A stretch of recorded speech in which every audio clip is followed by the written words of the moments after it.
Magandang araw mga kababayan, narito ang ilang mahalagang paalala upang masiguro ang maayos at ligtas na pagdiriwang ngayong panahon ng undas. I-check ang lagay ng panahon at magbihis ng naaayon. Siguraduhing uminom ng sapat na tubig bago umalis ng bahay.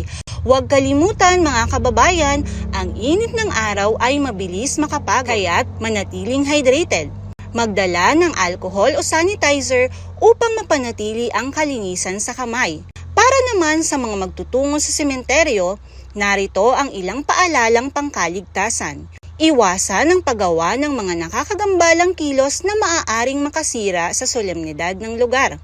Magdala ng sariling supot para sa kalat at itapon ito sa tamang tapunan. Bantayang mabuti ang inyong mga gamit. Sundin ang mga patakaran sa sementeryo para sa kaayusan at seguridad ng lahat. Maraming salamat sa inyong pakikinig, naway magabayan tayo ng mga paalalang ito.